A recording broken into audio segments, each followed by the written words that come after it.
नमस्कार, मेरा नाम भूपेंद्र पालीवाल है और मैं रामकृष्ण जयदयाल डालमिया सेवा संस्थान जो चिड़ावा में संस्था कार्यरत है, वहाँ पे मैं अपनी सेवाएं दे रहा हूँ। आज के इस कार्यक्रम में आमंत्रित करने के लिए मैं आदरणीय श्री दिलीप जी मोदी साहब का बहुत बहुत आभार व्यक्त करता हूँ। वैसे तो यहाँ अभी तक जितने भी लोग बोले, आपने दिलीप जी तो खुद व्याख्याता, प्रोफेसर, टीचर, गुरु सब कुछ रहे हैं, तो शब्दों का चयन बहुत अच्छे से करते हैं।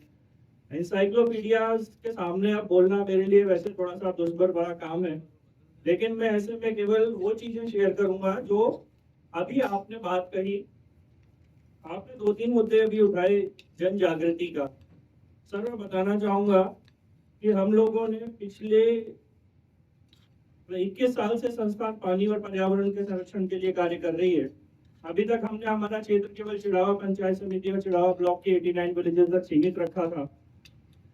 हमने पिछले कुछ सालों से जन जागृति के अभियान को तेजी दी है और उसमें हमने पिछले 6 साल से हम एक अमृत जलम कलश यात्रा निकालते हैं और अमृत जलम कलश यात्रा के पीछे उद्देश्य यही है, जन जागृति पैदा करना। अभी तक हमारी वो कलश यात्रा चिड़ावा पंचायत समिति के ही करीबन 35 से 40 गांवों तक निकलती थी।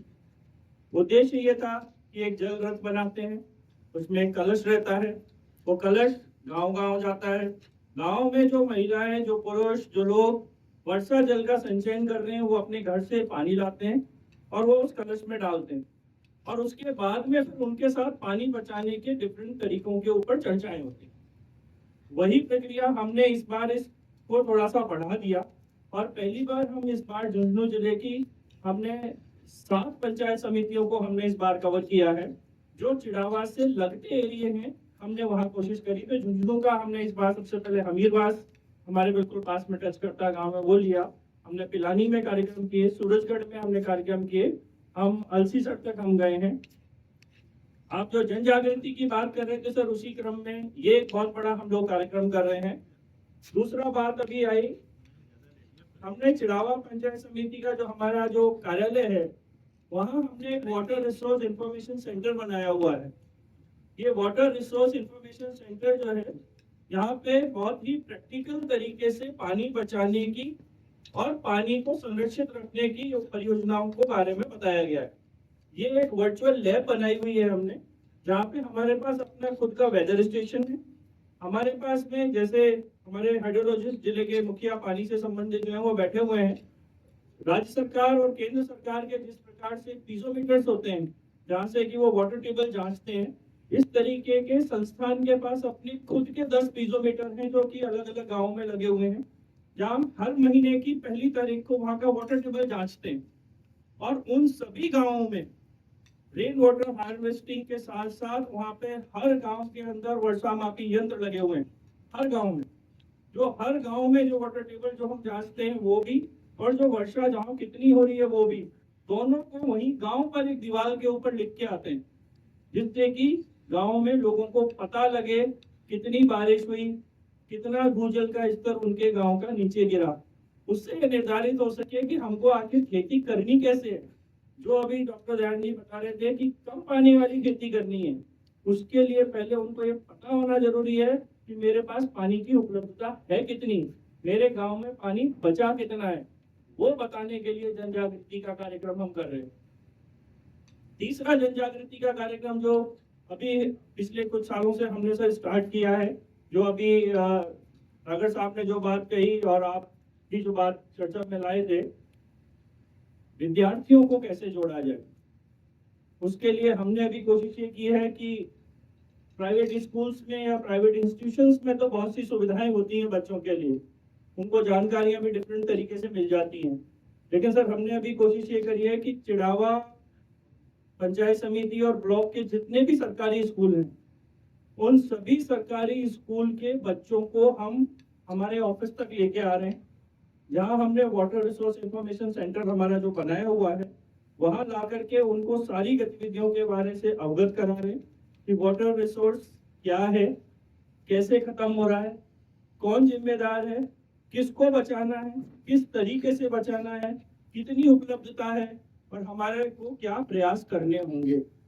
तो ये 3 अलग अलग तरीके से हमने, विद्यार्थियों के लिए हम अलग तरीके से जागरूकता कर रहे हैं, ग्रामीणों के लिए हम अलग तरीके से जागरूकता कार्यक्रम कर रहे हैं, और एक बृहद स्तर पर कैसे इन सूचनाओं को, क्योंकि देखिए सबसे महत्वपूर्ण होता है क्या आपके पास में सटीक सूचनाएं हैं। सबसे महत्वपूर्ण चीज हम वर्षों से कहते आ रहे हैं। देखिए आदरणीय श्री रघुवरी डालमिया जी ने जब इस संस्थान की स्थापना की तो पहले दिन से, क्योंकि पानी के जानकार न तो रघुवरी डालमिया जी थे न उनकी टीम में कोई था, तो सबसे पहले दिन से ही आदरणीय श्री निरंजन सिंह जी उस कोर टीम का हमारे हिस्सा रहे हैं। आप ही के मार्गदर्शन में ये संस्थान आज 21 सालों का अपना इतना लंबा अनुभव हम लोग साझा कर पा रहे हैं। जब पानी बचाने की मुहिम की बात शुरू हुई थी तो आप लोगों ने ही पहले सबसे पहले बताना शुरू किया था। 21 साल पहले इस चीज को रियलाइज कर लिया गया कि पानी खत्म हो रहा है।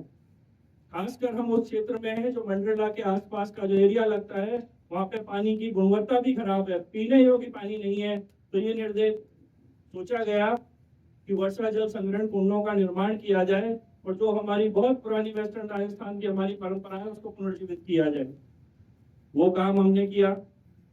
अभी नागर साहब जो बात कर रहे थे कि टांके बनाने हैं, हम सर मैं बताना चाहूंगा लगभग 5000 से ज्यादा टांके हम लोग घरों में बना चुके हैं और हर टांके की क्षमता लगभग 20,000 लीटर की है। तो मोटा मोटी आप मान के चलिए 10 करोड़ लीटर पानी प्रति वर्ष, 10 करोड़ लीटर पानी प्रति वर्ष हम पेयजल का वर्षा जल के रूप में इस्तेमाल कर रहे हैं। ये एक बहुत बड़ा फिगर है। जो भी हम बात कर रहे थे 20 रुपए लीटर के हिसाब से आप जोड़ लीजिए तो हर साल हम 20 करोड़ रुपए का पानी तो केवल एक पेयजल के रूप में हम संचित कर रहे हैं। हम चूंकि आज मुद्दा आपने रखा था रिचार्ज का, तो मैं उस पर आता हूँ। हमने एक थोड़ा सा एक कॉन्सेप्ट दिया है जो हम पहले चर्चा भी कर रहे थे कि जो हमारे पुराने कुएं हैं जिनको हमने लगभग खत्म कर दिया है या जिनको हमने विदेशी भाषा में बोलते हैं हमने उनको पूर दिया है, हम उन कुओं की बात करें तो हमने सर एक कॉन्सेप्ट दिया है कि जिन कुओं ने हमारे पुरखों को पानी पिलाया, जिन कुओं को हमारे पुरखों ने पानी पिलाया है, उन कुओं को यदि हम अभी पानी पिलाएंगे तो आगे आने वाली जनरेशन्स को वो कुएं पुनः पानी पिला सकेंगे। ये हमारा एक कॉन्सेप्ट है। हमारे पुराने कुओं को लेकर के सीधा सीधा मतलब है कि जो उपलब्ध संरचनाएं हमारे पास में है, कोई नया कुछ करने की बहुत जरूरत नहीं है। जो पुराने कुएं हमारे पास पड़े हैं, घरों में से सब लोग अपने घरों के नाले नीचे उतार के छोड़ते ही हैं। करना केवल इतना सा है कि उन नालों को वहां तक पहुंचाना है और उसके पहले एक फिल्ट्रेशन बेड बनाना जरूरी है, क्योंकि घर में किस तरीके का सामान छत पे रखा है, कहाँ रखा है, चाहे बारिश का पानी हो, उसके बावजूद एक फिल्ट्रेशन बेड हमको जरूर बनाना है और वो फिल्ट्रेशन बेड बना करके ही हम उस पानी को उन कुओं में छोड़ें। यदि हमारे पास क्षमता बहुत ज्यादा है, हमारे पास पानी की उपलब्धता बहुत ज्यादा है, तो उस केस में हम ये कर सकते हैं कि उन कुओं के अंदर भी हम एक बोर कर सकते हैं। जैसा कि हाइड्रोलॉजिस्ट आप बैठे हैं और एक्सपर्ट्स अपने सभी लोग पानी से जुड़े हुए लोग बैठे हैं, हम जब भी इस तरीके से रिचार्ज करते हैं कभी भी डायरेक्ट एक्यूफर में पानी को नहीं छोड़ते हैं। जो भी एक्यूफर का हमारा वाटर लेवल है उससे 25 से 30 फीट ऊपर उस पानी को ड्रॉप किया जाता है, जहां से कि उसको 25 से 30 फीट का एक नेचुरल फिल्ट्रेशन बेड एक बार पुनः मिल सके, जब वो एक्यूफर में जाके वो पानी वहां पे मिले। तो रिचार्ज की जो गतिविधि है वो हम इस माध्यम से ज्यादा करने का प्रयास करते हैं। मैं बार बार यही कहना चाहूंगा और मेरा सजेशन भी ये रहेगा कि हम दो चीजों पे रिचार्ज में ज्यादा फोकस करें, क्योंकि देखिए अभी पिछले कुछ सालों में आप सभी लोग देख रहे हैं बहुत सी जगहों पर पानी खत्म हो रहा है, उसके बावजूद उसका सॉल्यूशन क्या दिया जाता है, 2 बोरिंग और कर दो। जैसे ही कहीं पे डिमांड उठती है मंत्री जी का या जो भी है उनका दबाव आता है जी 2 बोरिंग और कर दीजिए। अब जो पुराने बोरिंग छूट गए हैं, हमारा ये कहना है कि या तो सरकार के ऊपर कुछ इस तरीके से कुछ दबाव बना करके करा जाए कि आपके पुराने जितने भी बोरिंग सूख गए हैं पहले आप उन सभी बोरिंगों को वापस से रिचार्ज में काम में लीजिए, क्योंकि इस तरीके के जितने भी बोरिंग हैं उन सबका इस काम में इस्तेमाल किया जा सकता है। दूसरा, ये तो सरकार की तरफ से काम करने की आवश्यकता हुई। दूसरा, जितने भी गांवों में ओपन वेल आज भी उपलब्ध हैं, वो समाज उसकी जिम्मेदारी ले कि उन सभी ओपन वेल्स को रिचार्ज वेल के तौर पे इस्तेमाल किया जाए। क्योंकि देखिए गांव बढ़ते जा रहे हैं, पहले क्या होता था, एक अपने कुएं पे चले गए, वहां पे जाकर के फिर एक ढाणी सी बनती चली गई। हमने इस तरीके के बहुत सारे प्रयोग किए हैं जहाँ पे एक परिवार कहीं दूसरे कुएं पे जाके रहने लगा, वहीं पे परिवार बढ़ते गए 25-30 घर हो गए वहीं पे, आज वो कुआं सूखा पड़ा है। हमने उन 25-30 घर परिवारों के छतों को जोड़ा और पानी को सिंपली लाके उसमें छोड़ दिया। बहुत छोटा सा काम है। ये जिम्मेदारी उन घर परिवार के लोगों को, समाज को उठानी पड़ेगी, तब हम सही मायने में रिचार्ज की छोटी छोटी गतिविधियां कर पाएंगे। हम बहुत बड़ी बात नहीं कर रहे, जैसा कि आदरणीय नैनी सिंह जी कह रहे थे कि बहुत बड़े स्तर की बात हो रही है कि भाई हम वहां से पानी लेके आएंगे, यमुना का पानी आएगा उसको हम डैम में इकट्ठा करेंगे। वो आपके लेवल पे किए जाने वाले प्रयास है बृहद स्तर के। समाज क्या कर सकता है? समाज क्या कर सकता है? समाज ये कर सकता है, समाज ये कर सकता है कि हम जब स्कूलों में बच्चों से बात करने जाते हैं तब हम उनसे एक बहुत छोटी सी बात करते हैं, जो आप लोग भी, हम सभी ग्रामीण परिवेश से हैं, आप सब नोटिस करते होंगे। जब हमारे घर पे कोई आता है, हम बच्चों से ये पूछते हैं, जब हमारे घर पे कोई आता है तो आप क्या करते हो? पानी पिलाते हो? हाँ। कैसे देते हो पानी? बोले जी जग दे देते हैं या लोटा दे देते हैं। ये आने वाला आदमी सबसे पहले क्या करता है? आप लोग भी थोड़ा सा जोड़ लगाएंगे, क्या करता है सबसे पहले? तो थोड़ा सा खाली करता है। क्यों करता है खाली? कुछ तो मानसिकता हो गई है, और कुछ देने वाले की है कि जो वो पानी देता है तो पूरा फुल भर के देता है, तो कोई भी पानी पिएगा तो वो उसके कपड़ों पे गिरेगा। तो इसलिए दोनों तरफ हमको देखना है। बहुत छोटी छोटी चीजें हैं। आदरणीय रघुवरी डालमिया जी चिड़ावा जब भी आते हैं, वो अपनी हवेली पे रहते हैं। तो जब मैंने यहाँ ज्वाइन करा था 2011 में, और जब मैं पहली बार हवेली पे भोजन करने गया, तो जब हवेली पे जो केयर टेकर थे, उन्होंने भोजन के बाद में जब गिलास में पानी रखा तो मेरे को झुक के देखना पड़ा था कि इसमें पानी डाला है कि नहीं डाला है। उनका यह है कि आधा गिलास पानी दीजिए, आवश्यकता है आपको दोबारा लेंगे, आपको दोबारा मिलेगा। मेरा ये कहना है कि छोटी छोटी चीजें हैं, यहाँ से हमको शुरुआत करनी होगी, और हर लेवल पे अलग अलग तरीके से बातों को रखना होगा। विद्यार्थियों के साथ हम अलग तरीके से बात करेंगे, महिलाओं के साथ हम अलग तरीके से बात करेंगे, और जब हम अलग लोगों के बीच में हैं, उनकी भाषा में उनको वो बातें समझानी होंगी।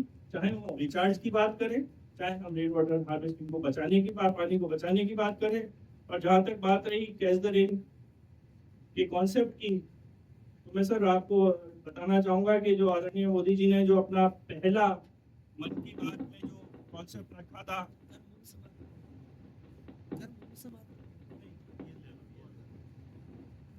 जब उन्होंने सबसे पहला अपना एक उद्बोध रखा मन की बात में कि पानी बचाने की मुहिम को लेकर के, तो सर आप सभी की जानकारी में लाना चाहूंगा, चिड़ावा में गांव है इस्माइलपुर, जिसमें कि पानी बचाने की मुहिम 2006 में सबसे पहले प्रारंभ की गई थी। उस ही गांव का पूरा वीडियो उनके पूरे उद्बोधन के दौरान दूरदर्शन पर दिखाया गया था। तो ये एक कुछ प्रयास संस्थान के किए गए हैं जिनको कि रिकॉग्नाइज भी किया गया है। और आदरणीय श्री दिलीप जी मोदी साहब से मेरी कुछ दिन पहले चर्चा हो रही थी, तब हम रिचार्ज को लेकर के डिस्कशन कर रहे थे, तब मैंने आपसे वही निवेदन किया था, और आप सभी लोगों से भी निवेदन करता हूँ, आप जब भी समय हो आप लोग चिड़ावा पधारें। चिड़ावा कार्यालय आएंगे तो वहाँ हमने वाटर रिसोर्स इंफॉर्मेशन सेंटर बना रखा है, वो आप एक बार देख सकते हैं। और चिड़ावा के किसी भी गांव में जो रिचार्ज की गतिविधि हम लोगों ने कर रखी है, उसमें आइए, हमको भी कुछ सुझाव दीजिए, और यदि रेप्लीकेबल कुछ लगता है तो हम उसको रेप्लीकेट कर सकते हैं। बहुत बहुत धन्यवाद।